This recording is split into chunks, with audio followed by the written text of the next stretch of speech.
Assalamualaikum warahmatullahi wabarakatuh. Hi everybody, my name is Shafira Zahra Putri. I am from the 9th language class and I am from Smp Muhammadiyyah 1 Banjarbaru. I am going to tell you the story of the weeping tree, or mostly known as POHON MENANGIS. Let's get started to the story, shall we? A long time ago, in the edge of Iceland, in Burum village to be exact, there lived a family of four, which consisted of two sisters, Diang Putri and Diang Ija, their mother, Ati, and their father, Mr. Soleh. Mr. Soleh is one of the wealthy villagers in the village. He is also one of the respected one in the village. Diang Ija was always spoiled by her parents. She always got what she wanted and never was scolded. But she was a very lazy girl and never listened to her parents. On the contrary, her sister, Diang Putri, was a very diligent sister, very diligent child, and always helped her parents with the work in the field. One day, the three of them are going to the field, and they asked Diang Ija to come with them, but she refused. So their parents didn't make any fuss about it and just go with Diang Putri. While they are working, Mr. Soleh confronted Ati and talked about the secret they've been keeping for a long time. He asked her why they didn't do anything about Diang Ija attitudes. They never scolded her and always let her get her way. Ati didn't respond and instead tried to change the subject. One day, the families go to the fields to do their work. The parents are asking Diang Ija to come with them, but she refused very rudely. Diang Ija have a very nasty habit of speaking rudely even to her parents, but her parents didn't make a fuss about it and remained patient. Once they go to the field, Mr. Soleh and Ati goes to the side of the field and Mr. Soleh asked Ati about the secret they've been keeping for decades. Ati, why can't we do something to change Diang Ija's attitude? We've been taking care of her for almost 20 years now. In fact, we never even scolded her, not even once. Her attitude is just getting worse and worse each day. Ati just nodded and didn't respond back. She tried to change the subject. After that, they get back to work. After a few hours go by, it was getting late. Ati is packing up all of her stuff. Diang Putri is picking up some sweet potatoes left for dinner. And as they walk to their house again, they called out for Diang Ija, but they heard no reply from inside. Mr. Soleh tried to go to the back of the house, but it was tightly shut. He wondered if she is even home. Diang Putri too tried to find her sister outside the house, but she had no luck. So she returned home, but suddenly she bumped into Auntie Inur. Auntie Inur asked her where she was going, and Diang Putri explained to her what happened. Auntie Inur asked her curiously where she is going, and Diang Putri explained to her that previously at the day they asked Diang Ija to come with them to the field, but she refused. And when they come home, she is nowhere near the house. Auntie Inur explained to her that Diang Ija was at Ama's house. Diang Putri thanked her and rushed to Ama's house. Auntie Inur explained to her that Diang Ija was at Ama's house. Diang Putri thanked her and rushed to Ama's house. And Auntie Inur was right. She was there for a long time. It's almost 6 o'clock in the evening. They both walked back home, and when they arrived, Diang Ija didn't bother to greet nor smile to her parents. Like the other day, the family go back to the field to do their work. Mr. Soleh tapping the rubber tree, Ati picking up the chilies and sowing the dirt, and Diang Putri picking up some cucumber and pumpkin. Some of the cucumber are already been eaten by the wild monkeys. Time passed and it's already noon. Mr. Soleh hasted his wife to go home immediately. Ati was very surprised to hear her husband's command. Mr. Soleh seems to hold back pain and finally vomited. Ati was surprised to see this and called out for Diang Putri to come. Diang Putri heard her mother's calling her. Hearing her mother call, Diang Putri came right away. All of the vegetables she picked up from her wicker basket fell down, but she couldn't care seeing how gravely ill her father is. She helped her mother, taking her father to the house.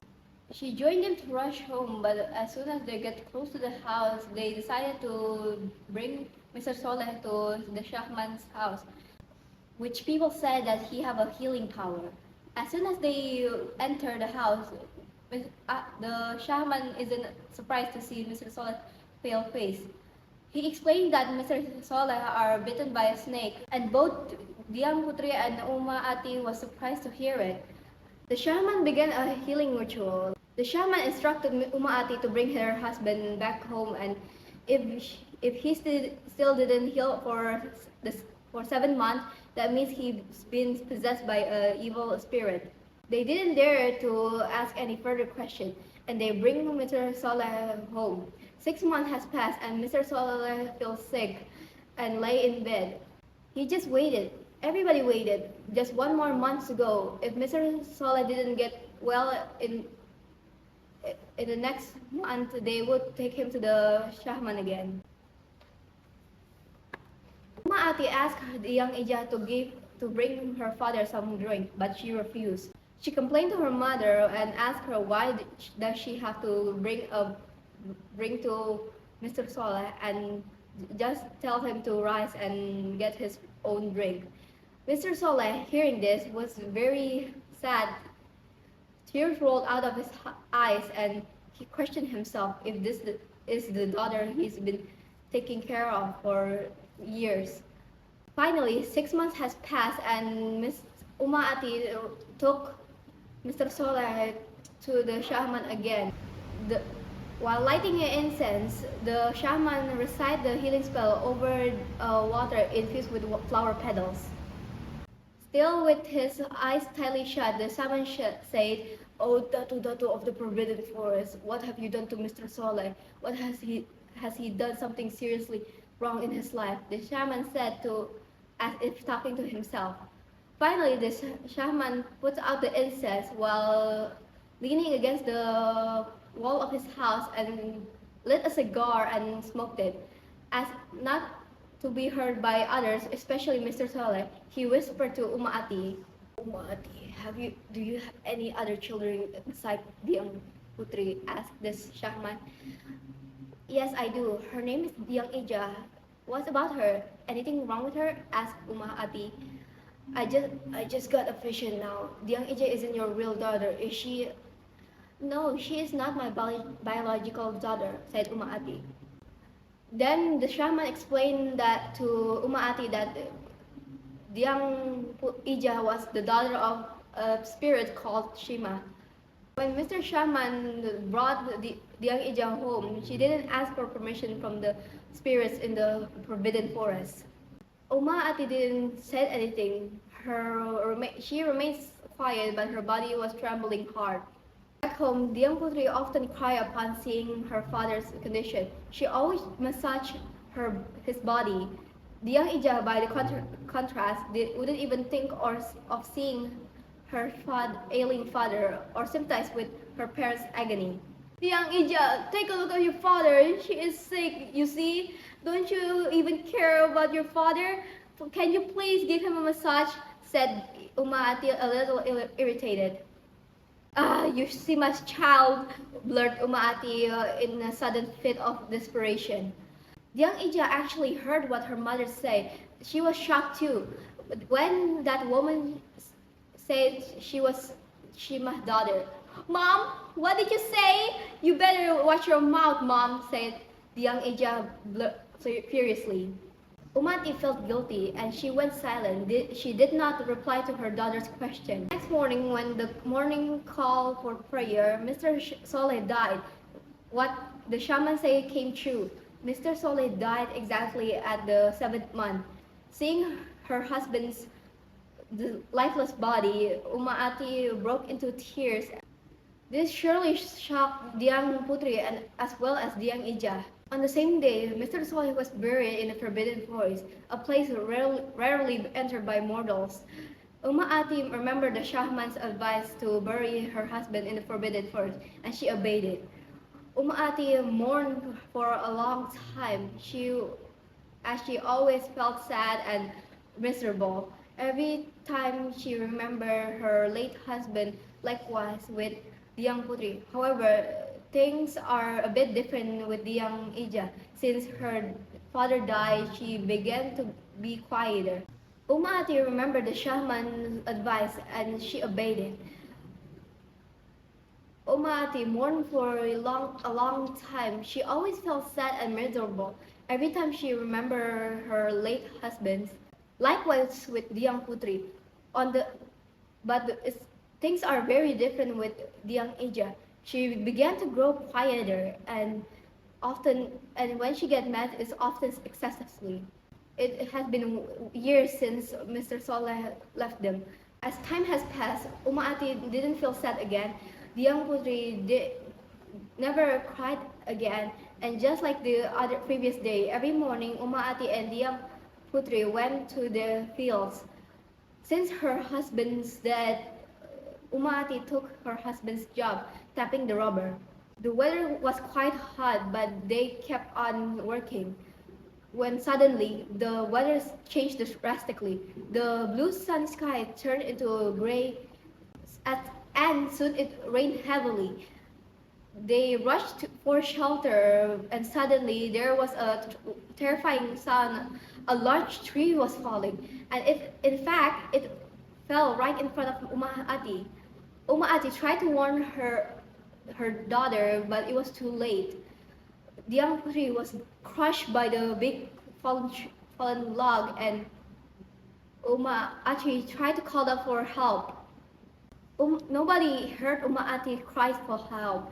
The young Ija, the most beloved daughter, died in the very large tree fell on her.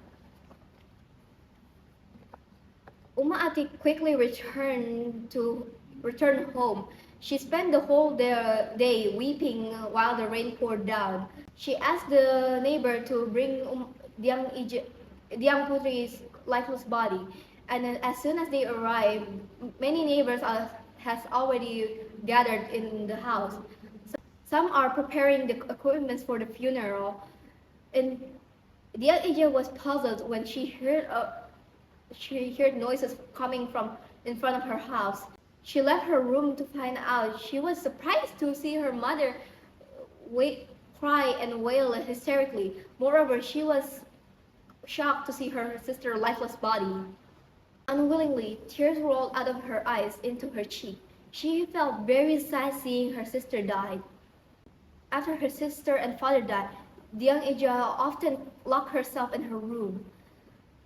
Years passed by and Ati has a lot of debt to pay.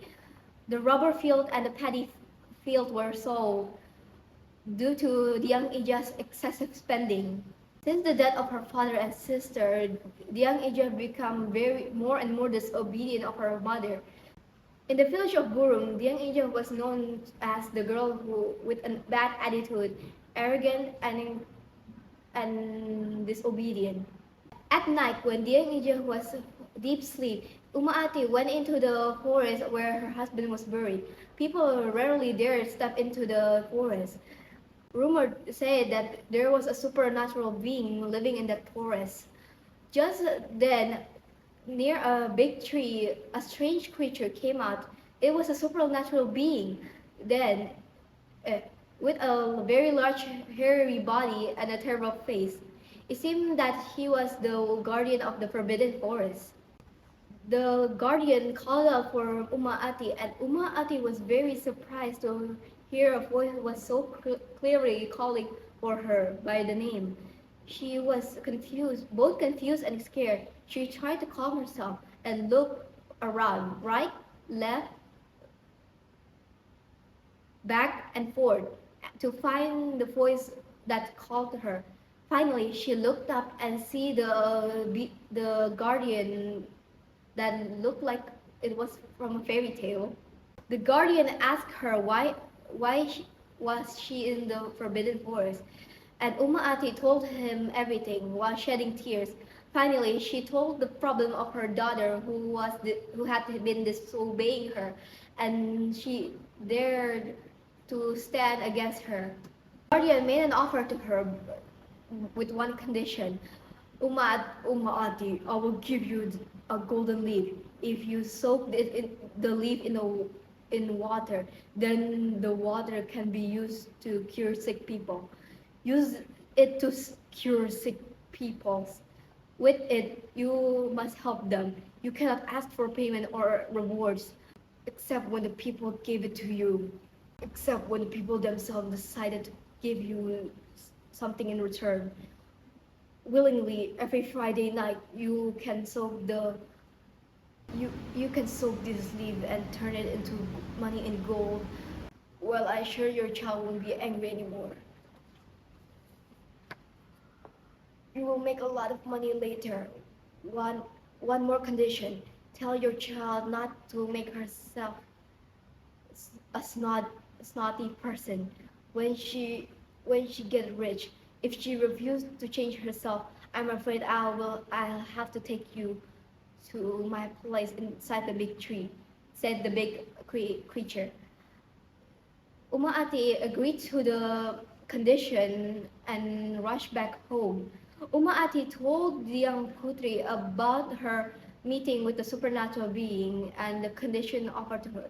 The young Ijaz was very happy to hear it. The next day, the magical leaf did turn things into gold. There was countless gold and money around the same time. Many people began to come to Ati's house. Nobody knew where they come from, but they only have one goal: to receive receive treatment from their illness. And on their way back home, Ati gave them a generous amount of money. Seeing this, the young Ija became very angry of her mother.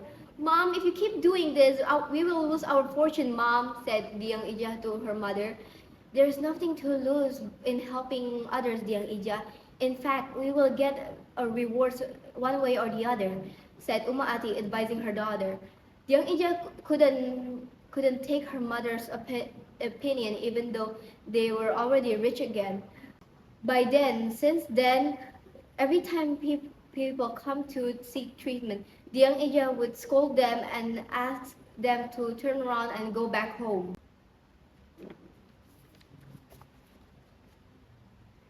The young Ija also acted very rudely to the village people who didn't bring any money for the treatment. She pushed or even kicked them out.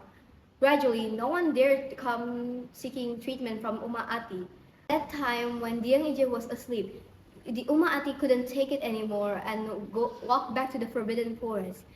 At the time the young Ija was asleep, Ati couldn't persuade the creature any further, so she just obediently followed him to be taken to his place.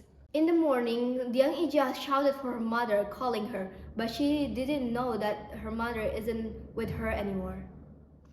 Where is she? I called her, but she didn't hear it. Is she deaf or what? Asked the young Ija talked to herself. Mom, where are you? Mom, I'm hungry, shouted the young Ija. While later, the young Ija remembered her mother talked about the magical power and agreement with the supernatural being. She began to worry now. Mom! Mom! Where are you? Please don't leave me, Mom! Shouted the young Ija to her mother. But as soon as she arrived there, it was too late. Umati's voice was calling for the young Ija. Mom, where are you? The young Ija tried to locate the source of her mother's voice. I'm inside the big tree in front of you, the young Ija, her mother said. The young Ija looked at the big tree. Soon, water came out from the trunk of the tree. Ati was crying. The young Ija hugged the big tree, but it was too late. The young Ija decided to go home. On the way, she kept on crying. When she returned home, all the money and gold she turned into nothing but leaves. The next day, the big tree gave a lot of water. Gradually, the water froze and hardened. As the water came out of the tree, hanging roots came out of its side. No one knew where the roots came from. Some say that the water came out of the tree was Ati's tears, and now people call it damar. Others said the hanging roots were incarnation of the snake that bit Mr. Soleh. Up until today, no one knows that the tree sap, commonly known as damar, was originally Ati's tears. That's all for me today. Wassalamualaikum warahmatullahi wabarakatuh. Thank you for listening and see you next time.